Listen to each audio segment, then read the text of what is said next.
ในช่อง YouTube เห็นแต่ลุงบาทอยู่ USA ไปทางใดก็เจอหลายคักแม่นบ่ก็สิแม่นเนาะแคนาดานี่แม่นแท้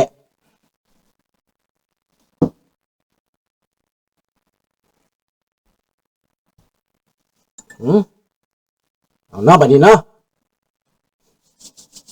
เอากาแฟลงไปล่ะสบายทองวัน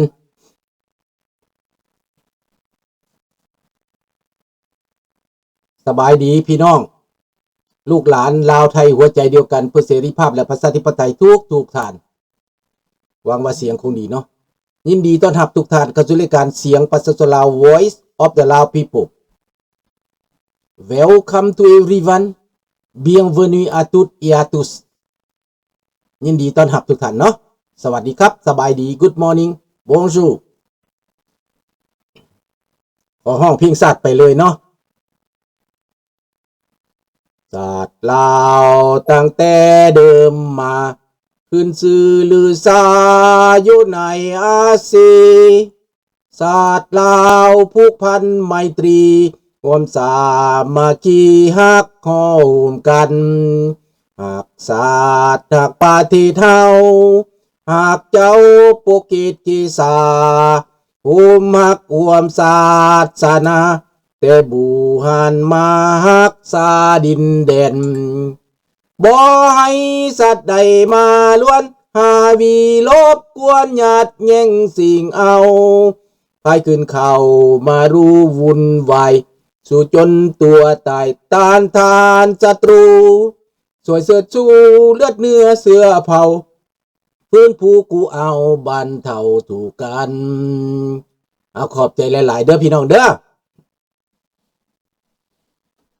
ประเด็นในมื้อนี้ใกล้สิฮอดวันที่2ธันวามันแล้วเดี๋ยวนี้วันที่24อีก 6-7 วันก็ฮอดวันที่2ธันวาวันมหาอุบาทวันชาติล่มจมวันคนลาวแตกแยกวันคนลาวพินาศทิพหายวายวอดข้าพเจ้าขอสาบแช่งให้ระบอบการปกครองเผด็จการลาวแดงจงพินาศจงดับหมุดม่วยไปทั้งหมดพี่น้องขอให้มันสะทักสะท้านย่านกลัวไปทั้งหมดดังนั้นพี่น้องเอ๋ยขอให้มันจิ้มหายวายวอดระบอบอันนี้อย่าให้มันอยู่อีกต่อไปเนาะเป็นวันอุบัติที่คนลาวต้องล้มต้องตายต้องเจ็บต้องปวดต้องแตกแยกครอบครัวชาติน้อยแต่ถือพวกโจรแก้วพี่น้องที่เขามาปุ้นศาสตร์เอาประเทศลาวไปมอบให้เขาเป็นหัวเมืองขึ้นลาวเป็นหัวเมืองขึ้นแก้วเด็กน้อยลาวเกิดใหม่บ่ฮู้จักบักหัวเมืองขึ้นแม่นหยังบ่จักว่าเป็นหยังจังแก้วจังมีสิทธิ์กว่าคนลาวบ่จักยังมาเถียงเฮาอีกยังมาต่อว่าเฮาอีกมื้อวานนี้นะเท่าผู้มาต่อว่าเฮานั่นเป็นหัวหน้าขายทานเวียงจันทน์เด้อพี่น้องเพิ่นบ่ใส่ชื่อเพิ่นเองแต่ข้าพเจ้าเป็นคนเห็นเมียมันและมันเองขนทานซอยเมียอยู่เป็นเจ้าของขายทานพี่น้องทานเป็นเป๋าซื้อมาจากบ้านนอกค่ะนะเอามาแพ็คแล้วขายอาจจะขายส่งประเทศอื่นก็ได้ขายไทยก็ได้เพราะทานประเทศลาวมันทานเป็นไม่ดีเจ้าของทานพี่น้องบักวานนี่แหละหู้แล้วเห็นแล้วเพิ่นก็ว่าเพิ่นปิดบังคักแน่แหละแต่ว่าข้าพเจ้าไปค้นเห็นพี่น้องเห็นรูปมันจือนานส่งคานขายประเทศไทยจำเพาะหันแล้วเห็นแล้ว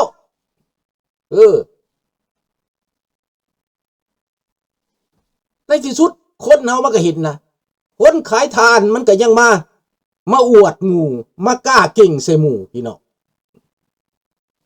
เพราะว่าเสื้อเขาฟังเขาเอาละเฮาฮู้จักแล้วว่าเป็นคนขายทาน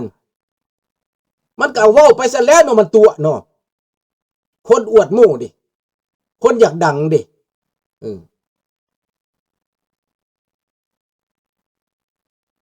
นั่นแหละมันขายทานยังวะ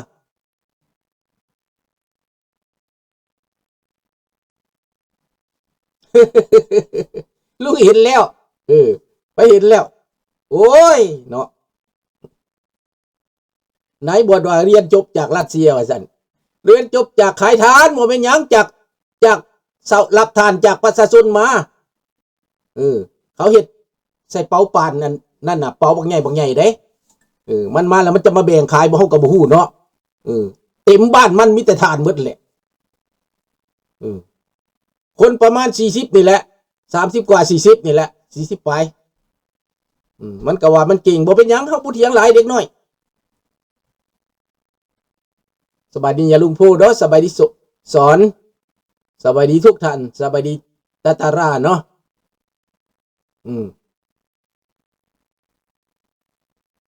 บ่ต้องดอกสอนไปบอกไปหลานบอกไปสอนเอาคนที่มันบ่ฮู้จักมันตาบอดหูหนวกสบายดีสหายคำเนาะจากออสเตรเลียเฮาเด็กได้หลายทางนั้นเนาะ11 โมงน่ะได้เนาะ10 โมงเลยเนาะเอายินดีต้อนรับเด้อพี่น้องมาเว้าเรื่อง2-3 มื้อผ่านมานี่ข้าพเจ้ากินบ่ได้นอนบ่หลับเพราะว่าห่วงใยความยุติธรรมห่วงใยประชาธิปไตยอันบิดเบือนผลประโยชน์บังหน้าบังตากับข้าพเจ้านี่กังวลว่าเป็นหยังพอดีมีหนุ่ยบ่เที่ยงคืนเนาะกังวลหยังกังวลโดนัลด์ทรัมป์นี้ฟังลูกเขยตัวเองหลายโพดฟังลูกเขยรัสเซียตัวเองหั่นนะสบายดีท่านผมมาแล้วก็ฟังบักดาวิดก๊อปที่เป็นคนรัสเซียนั่นนะที่เป็นเสี่ยวตีก๊อปกับเพิ่นนั่นนะคนรัสเซียนี่เขาสิไปอยู่ไสก็ตามถ้าว่าเขาเป็นชาตินิยมของเขานี่เขาก็พยายามได้เขาต้องเบิ่งได้ชาติใดก็อย่าที่ไปอยู่บนไหนมันก็หักประเทศมันอยู่นั่นแหละดังนั้นมันจึงเจรจาเพื่อผลประโยชน์ปูตินอาจจะให้เงินก็ได้จังพยายามกดดันยูเครนจนว่าเฮานี่เห็นความบ่ยุติธรรมมันนะเฮาเห็นพฤติการแบบนั้นหลายครั้งแล้ว4 ครั้งแล้วสุดหนึ่งก็ด่ากันในบิโรโอวานแล้วก็ขายหน้าไปทั้งโลกแล้วสุดนี้ก็เอามาบีบก็แม่นเรื่องยูเครนในมีส่วนเจรจานำกันยังไงได้ข้อมูลจากรัสเซียแล้วก็มาบีบโลดนี่นะมาบังคับโลดนี่นะสบายดีทอนดังนั้นพี่น้องมันเป็นเหตุที่ว่าบ่สมควรคนอเมริกาเขาก็บ่พอใจแบบนี้นะเสียรางวัลเบิดพ่อใหญ่ทำนี่นะแม่นแล้วมันถูกต้องตอนว่าเขากล่าวหาท่านทำตอนว่าหาเสียงตอนนั้นน่ะเขาฟ้องเขาสิ impeachment เท่าทำเนี่ยยังบ่จำบทเรียนเก่านี่เท่านี้นะตัวเองมีปัญหาย้อนน่ะยังบ่จ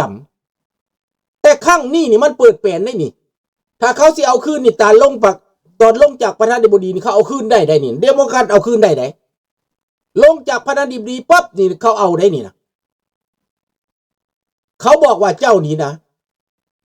ถูกรัสเซียอินฟลูเอนเซอร์เจ้าแล้วถูกรัสเซียยุยงเจ้าแล้วมีส่วนร่วมแล้วมีเอี่ยวแล้วมีเดี่ยวแล้วแม่นไปเบิดเลยบาทนี่นะแต่ก่อนหันบ่ชัดเจนมันบ่ชัดเจนเขาเอาบ่ได้เสียงบ่พออันนี้ฝ่ายเรพับลิกันนำกันก็บ่พอใจบ่พอใจมันเป็นแบบนี้เด้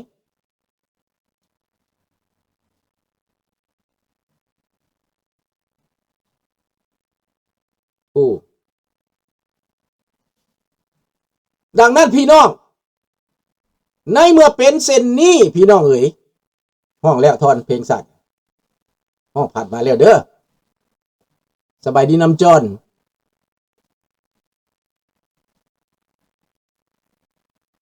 นั่นแหละท่านทำเสียฮอดลูกน้องตัวเองเสียฮอดภายพักตัวเองย้อนความอยากเจ้าสิเอาไปยังกระดักกระเดียพอตูเจ้าก็รวยแล้วเจ้าก็หั่งแล้ว เจ้าสิเอาไปยังกระเดียธุรกิจครอบครัวกับปล่อยซะเด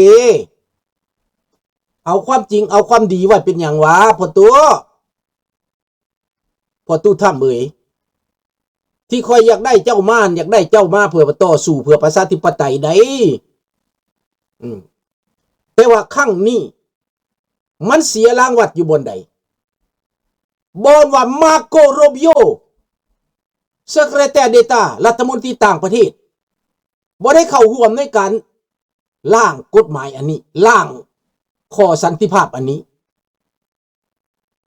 แม้แต่มาโกโรบิโอก็ฮู้ตอนหน้าที่สุดท้ายคณะพิชเมนนี่มาโกโรบิโอบ่ได้ถืออัมพิชเมนต์ไหนเพราะว่าเราบ่ฮู้ดิเราฮู้ตอนสุดท้ายเราก็เขียนออกมาตาม Facebook ตามในข่าวสารต่างๆเราฮู้ตอนสุดท้ายดังนั้นพี่น้องเรื่องตัวนี้มันเปิดเผยขึ้นมาการเขียนกระบวนการภาษาอังกฤษเป๊ะๆบ่แม่นเพราะว่าวิทกอบกับดิมิตรีบ่มอหยัง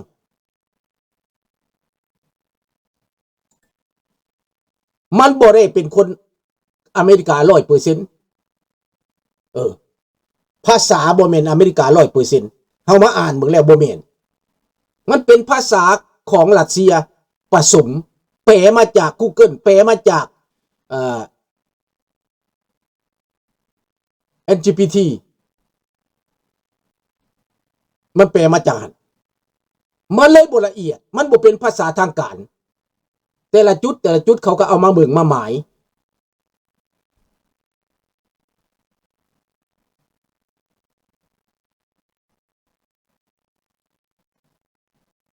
ดังนั้นพี่น้อง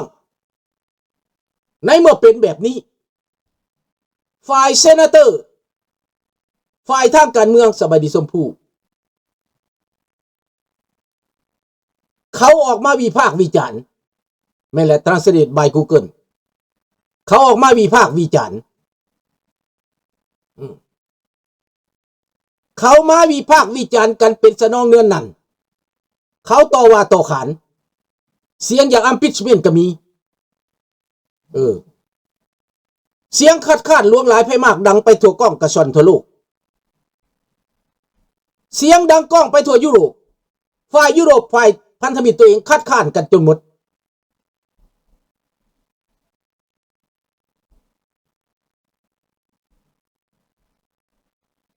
นี่แหละสุดท้ายความกดดันนั้นทนบ่ไหวโดนัลด์ทรัมป์ได้ส่งมาโกโรบิโอกับวิทกอฟและลูกเขยตัวเองไปเจรจาอยู่เจนีวยุโรปได้ส่งข้อสันติภาพร่างสันติภาพมาต่อรองส่งหน่วยคนยุโรปเข้ามาต่อรองยืนยัดอยู่ในนั้นมีเยอรมันอังกฤษฝรั่งเศสยืนยัด4 คนประมาณอาจจะเป็นประเทศสเปนก็ได้ส่งเข้ามาในกองประชุมนั้นร่างนั้นมี24 ข้อบ่แม่น28ตัว28นั้นตกไปเพราะแต่เป็นหางรูปเบิ่งซื่อๆเขาห้องว่าเป็นดราฟเป็นนั่นเป็นเริ่มต้นแต่บ่ได้ละเอียดตอนนั้นมันบีบให้เซเลนสกี้กินบ่ได้นอนบ่หลับได้แล่นไปทั่วโลกวิ่งเต้นทั่วโลกปรบมือให้เซเลนสกี้ที่ยังแข็งขันที่ยังยืนหยัดเพื่อเสรีภาพและประชาธิปไตยและซูเวอร์เรนแม่นแล้วรัฐบาลอังกฤษ